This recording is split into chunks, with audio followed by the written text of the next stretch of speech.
It's not surprising that Terrifier 3 is making people sick in the same way that Terrifier 2 did back in 2022. But is it bringing people to the breaking point even faster than before? This time around, art is rampaging at Christmas time, and if you thought that the spirit of the season would tone things down a bit, you were gravely mistaken. According to Lad Bible, at the recent UK premiere of the film, 9 people walked out of the screening during the opening scene alone, and at least one person threw up.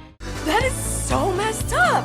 Representatives for the film later confirmed that there were 11 total walkouts, in addition to the person who got sick. Director Damien Leone took to X and addressed the situation, saying, "I did personally witness some crazy stuff at this UK screening." These are not the first reports of the film's over-the-top gore. Actor David Howard Thornton, who portrays Art the Clown, was nearly sick over one scene he had to film for Terrifier 3. Leone tweeted at the time, "Can honestly say we just filmed one of the most insanely horrific scenes of the Terrifier franchise, and you'll never believe who couldn't handle it on set."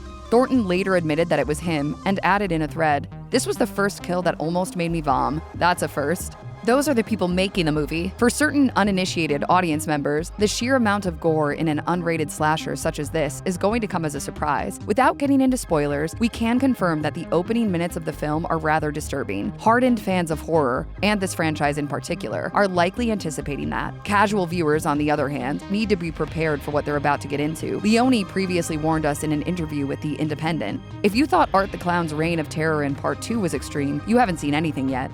We both know this isn't over.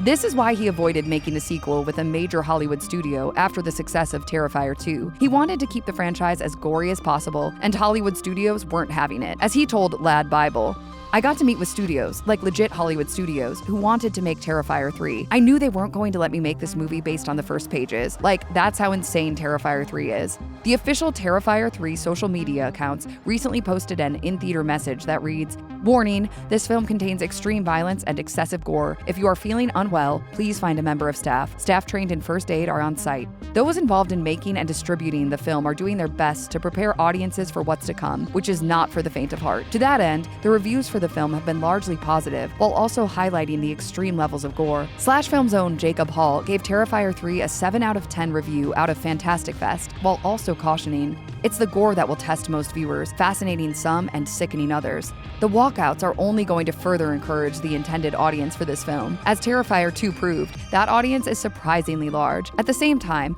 anyone who is merely curious as to what all of the fuss is about, these warnings should be taken seriously. It is just a movie, but it's one that is designed to test the limits of what viewers can endure. Terrifier 3 opens in theaters on October 11th, 2024.